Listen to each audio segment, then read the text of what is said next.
First contact, fatal mistake. The Suverian Empire had conquered 17 star systems before they encountered humanity. Their crystalline ships, massive geometric structures that pulsed with energy, had become symbols of inevitable defeat throughout the Orion Arm. Their warriors, evolved for conquest, with dense exoskeletons and multiple limbs, capable of wielding several weapons simultaneously, considered themselves the apex predators of the galaxy. Supreme Commander Zoltek stood on the command deck of the Inviolable Dominion, his primary eyes fixed on the tactical display while his secondary eyes scanned status reports. The cruiser's sensors had detected an unknown vessel at the edge of the Procyon system, a new area the Suverians had marked for colonization. Classification, he demanded, his voice a low rumble that vibrated through the ship's atmosphere. Sub-Commander Vrelik manipulated the crystal interface with her upper limbs. Unknown design, primitive metals composition, minimal energy signature, rudimentary shielding. She paused, analyzing further data. It appears to be human. The command deck fell silent. The Suverians had intercepted transmissions from Earth for decades, but considered humans a pre-FTL species, confined to their solar system, and therefore irrelevant to Imperial ambitions. This unexpected encounter demanded reassessment. Magnify, ordered Zoltek. The view screen shifted, revealing a vessel that seemed almost laughably outdated by Suverian standards. Its hull was patchwork, sections of different metals joined together with visible welds. Thrusters appeared asymmetrically placed, and sensor arrays stuck out at odd angles. Even its designation, painted in bold white letters across the hull, HFY, seemed quaint. Zoltek's mandibles clicked in amusement. They've managed interstellar travel with that. It appears so, Supreme Commander, Vrelik replied. Their propulsion signature indicates capability beyond light speed, though the mechanism is unusual. Lock weapons, Zoltek commanded. We'll add this curiosity to our collection.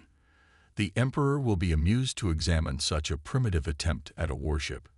Compliance, Vrelik responded, initiating target lock sequences. Aboard the HS Defiance, alarms blared as targeting sensors detected the Suverian weapon systems activating. Captain Maya Chen sat forward in her command chair, dark eyes narrowing as she assessed the tactical display. She was young for her position, only 35, but her combat record during the Mars Rebellion had earned her this command. Her close-cropped black hair and the scar that traced her jawline gave her a severe appearance that belied her strategic brilliance. Status, she demanded, her voice calm despite the flashing alerts. Lieutenant Commander Darius Jackson, her XO, looked up from his station. Suverian cruiser, Captain. Heavy class. They'd just locked weapons on us. Chen's lips curved into a slight smile. Right on time. Around the bridge, her crew continued their work with disciplined precision. They represented Earth's finest, a multinational team selected not just for technical expertise, but for psychological resilience and creative thinking. Dr. Eliana Reyes at the science station was already analyzing the Suverian ship's energy signatures. Chief Engineer Kazuo Tanaka monitored the Defiance's systems, his fingers dancing across holographic interfaces as he made minute adjustments. They think we're easy prey, Chen observed. Time to disappoint them. Shields at standby. Weapons systems passive. Let's see how hard they bite. The Defiance continued its trajectory, maintaining its appearance of obliviousness to the threat. On the Suverian vessel, Zoltek watched with growing anticipation. They haven't altered course. Either their sensors are even more primitive than we thought, or they don't recognize us as a threat. They've detected our targeting lock, Vrelik reported with surprise. But they're taking no evasive action. No weapons charging. No shield activation. Perhaps they mean to surrender immediately. Another officer suggested. Wise, if disappointing. Zoltek's crystalline exoskeleton glittered as he straightened to his full 3-meter height. Fire disabling shots, target their propulsion systems. Brilliant green energy lanced across space from the Suverian cruiser, striking the Defiance's engines with precision. The human ship shuddered, visible even on the Suverian viewscreen. "Direct hit," Vrelick announced. "Their primary propulsion appears disabled." Zoltek settled back, satisfied.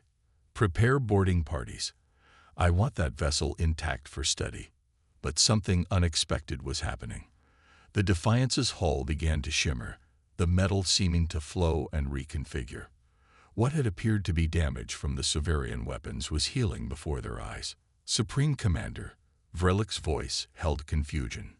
"The human vessel is adapting." "Impossible," Zoltek snapped. "Scan again." Before Vrelick could comply, the Defiance suddenly accelerated, its engines flaring with blue-white energy that their sensors hadn't detected before. It wasn't fleeing. It was charging directly at the Suverian cruiser. Captain Chen's voice came across all communication channels, broadcasting in perfect Suverian language. "Suverian vessel, this is Captain Maya Chen of the human spaceship Defiance. Your unprovoked attack constitutes an act of war against the Terran coalition. We are now authorized to respond with appropriate force." On the Defiance's bridge, Chen nodded to her tactical officer. "Lieutenant Okoro, you may return fire. Targeted systems only." Lieutenant Nandi Okoro, a third-generation spacer from the Nigerian orbital colonies, executed the command with calm precision. "Targeting their weapons arrays, Captain. AES-IR system engaging." The Defiance's seemingly haphazard external arrays suddenly aligned, focusing energy in ways the Suverians had never encountered. The human vessel fired, not conventional energy weapons or projectiles, but a concentrated pulse that passed through the Suverian shields as if they weren't there. On the inviolable Dominion, systems began failing instantaneously. Weapon controls locked. Communication arrays went silent. Secondary power grids overloaded. "What is happening?" Zoltek demanded, his composure cracking for the first time. "They've deployed some kind of targeted electromagnetic pulse," Vrelick reported, frantically trying to reroute systems. "But it's selective, only affecting offensive capabilities." "Impossible," Zoltek repeated. "No species has that level of precision control." The view screen flickered, then stabilized to show Captain Chen's face. The human was small, fragile-looking compared to a Suverian, yet her expression held absolute confidence. "This was a warning shot," she stated. "The next will disable your life support systems. I suggest you reconsider your approach to first contact protocols." Zoltek's rage was visible in the way his exoskeleton flushed deep purple. "You dare threaten the Suverian Empire? We have conquered worlds you cannot imagine." Chen's expression didn't change. "And yet you've never encountered humans before. Your mistake was assuming that different meant inferior. Our vessel may not match your aesthetic preferences, but I assure you, its capabilities exceed your understanding." As if to emphasize her point, the Defiance executed a maneuver that should have been impossible for a ship its size, positioning itself in the Suverian cruiser's blind spot. "The human vessel has technological capabilities not indicated by its appearance," Vrelick reported, her voice hushed with new respect. "Their hull appears to incorporate programmable matter, and their energy signature is now reading at 3 times its previous level." Zoltek's rage turned to calculation. One skirmish wasn't a war. The Empire had vast resources. This human vessel, however surprising, was just one ship. He would retreat, report, and return with a fleet. "We will withdraw," he announced to Chen. "But know this, human. The Suverian Empire does not forget. We will meet again." Chen nodded once. "We're counting on it. Next time, try asking before shooting.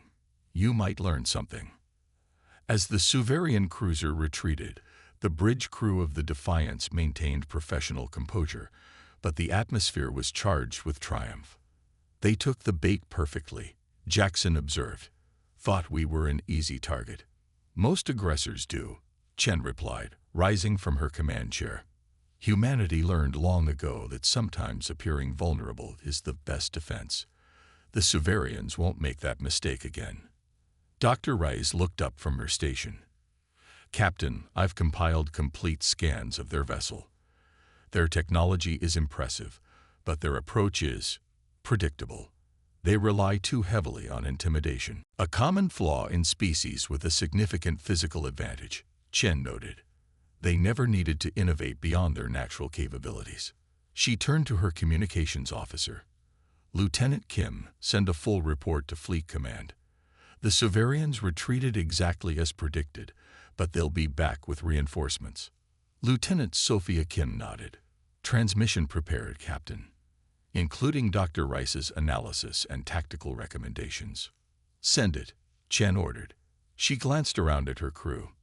You all performed exceptionally, but our mission is just beginning. Engineer Tanaka's voice came through the comm system. Captain, the adaptive hull performed beyond expectations. The metallurgical reconfiguration absorbed 87% of their weapon energy and converted it to our use. We're actually at 108% power capacity now. Chen smiled. Nicely done, Chief. Prepare the AESIR system for Phase 2. I want every advantage when the Suverians return. As the Defiance continued its mission, appearing once again to be a patchwork, barely functional vessel, the crew knew they were bait in a larger operation. Humanity had long suspected the existence of aggressive expansionist species in this sector. Now they had confirmation. And the Suverians had no idea what they'd just awakened. The HSS Defiance wasn't just a ship. It was humanity's introduction to a galaxy that had underestimated them for the last time. The Empire strikes back. Humanity answers. 3 days later, the Suverian response arrived exactly as human intelligence had predicted. Not one ship, but 5. A full battle group led by the inevitable Conquest, a dreadnought twice the size of the previous cruiser. Its crystalline structure seemed to absorb starlight rather than reflect it, a technological intimidation tactic that had sent countless other species fleeing before the first shot was fired. Captain Chen stood on the Defiance's bridge, watching the tactical display with apparent concern as the Suverian formation surrounded her vessel. They're cutting off all escape vectors, Lieutenant Commander Jackson noted unnecessarily. As expected, Chen replied calmly. Status of the contingency package. Dr. Rice looked up from her station. HFY protocols at ready status, Captain. The Suverians have no idea it exists. The main view screen activated without their input, a deliberate Suverian intimidation tactic. Supreme Admiral Krevax, a massive Suverian whose exoskeleton bore ceremonial scarification, denoting dozens of successful conquests, glared at the human crew. Captain Chen, the Admiral's voice boomed through translation systems. This Suverian Empire acknowledges your species' unexpected capabilities. However, your resistance is now at an end. Surrender your vessel and crew for research purposes, and we may spare your homeworld immediate subjugation. Chen raised an eyebrow slightly. Admiral Kryvax, I'm flattered you researched my identity. Unfortunately, you've failed to research human history, or you'd know we don't respond well to threats. Kryvax's mandibles clicked in what the translation algorithm identified as amusement. Your single vessel, however surprising its technology, cannot stand against a Suverian battle group.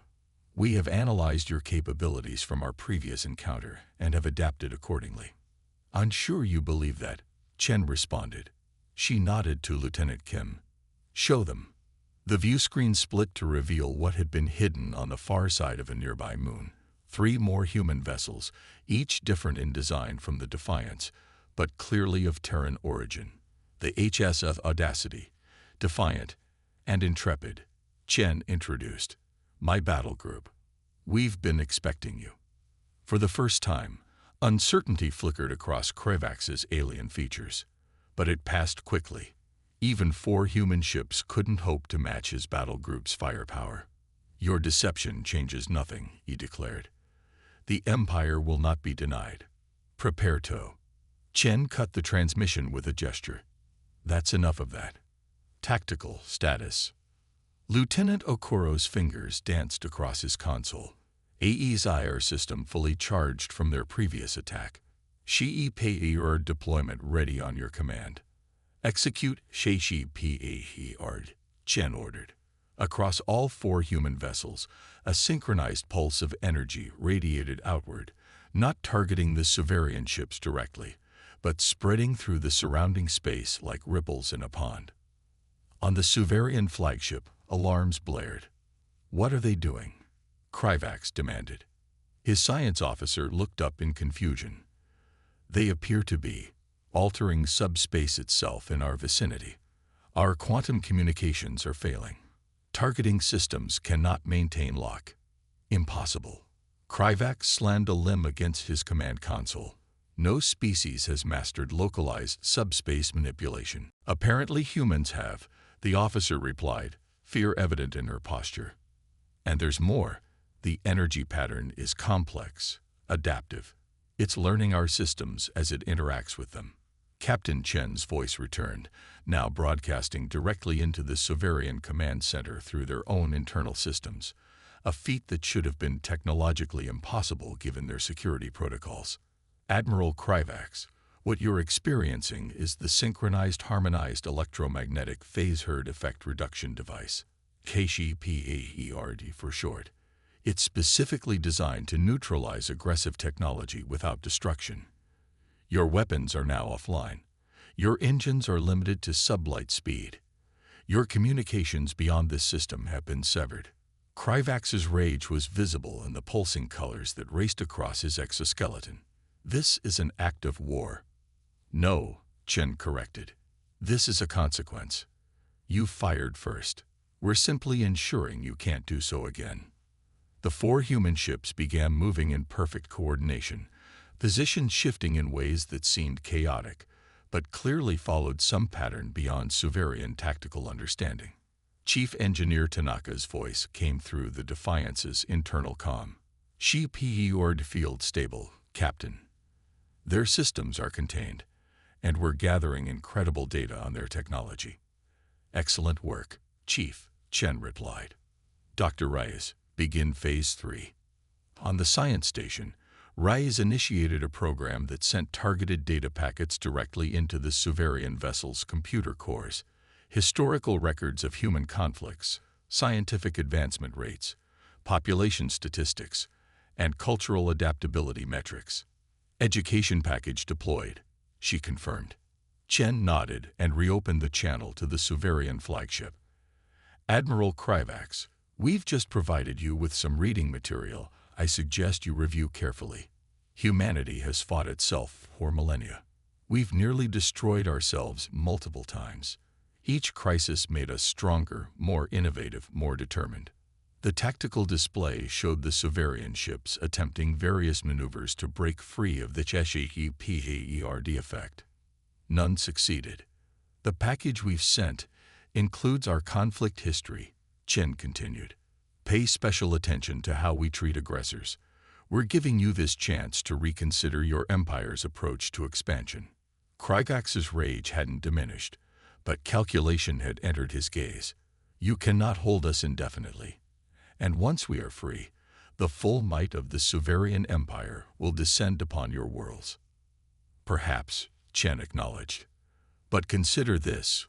What you're experiencing isn't our most advanced technology. It's what we were willing to send to the frontier. The Defiance isn't a warship, Admiral. It's a diplomatic vessel." Stunned silence greeted this revelation. Chen smiled slightly. "We designed it to look unimpressive specifically to identify species that judge by appearances. Your attack on what you perceived as a vulnerable target told us everything we needed to know about Suverian honor and diplomatic potential." Lieutenant Jackson suppressed a smile as the Suverian admiral processed this information. The Defiance's true mission, first contact assessment, had been completed the moment the Suverians had fired instead of communicating. "You tricked us," Kryvax finally said, his translator struggling to convey the complex emotions in his voice. "We revealed your true nature," Chen corrected. Now, here are your options. 1. Continue with your current approach and face a species that developed from stone tools to subspace manipulation in less than 10,000 years. A species that thrives on challenges and has never encountered a technology we couldn't eventually adapt and improve upon. She paused to let that sink in before continuing. Or 2. Withdraw your forces, return to your empire, and propose formal diplomatic relations. We're not interested in your territory or resources. We're explorers and traders at heart, but we are absolutely prepared to defend ourselves. On the Suverian flagship, advisors had gathered around Kryvax, urgently analyzing the human historical data. One approached the Admiral, speaking in low tones. "Supreme Admiral, their conflict history is concerning. They advanced technologically faster during wartime than any species we've encountered, and their adaptability index exceeds even theoretical limits. This small demonstration may indicate capabilities far beyond what they're showing." Kryvax's pride warred with his strategic sense. The Empire had conquered 17 systems because it chose its battles wisely. Species that could be intimidated, overwhelmed, or technologically dominated. These humans seemed to fit none of those categories. "Release our ships," he finally demanded. As a show of good faith, Chen nodded to Dr. Reyes, who adjusted the HFY field to free one of the smaller Suverian vessels. It immediately attempted to charge weapons, only to find them still non-responsive. "The effects linger for approximately 12 hours, Chen explained. "Long enough for you to return to your territory. Consider it a safety measure." Kryvax's compound eyes narrowed. "This humiliation will not be forgotten." "It's not meant to be," Chen replied evenly. "It's meant to be learned from. Your ship is free to depart as a messenger. The rest will follow once you're underway, released at intervals to ensure peaceful withdrawal."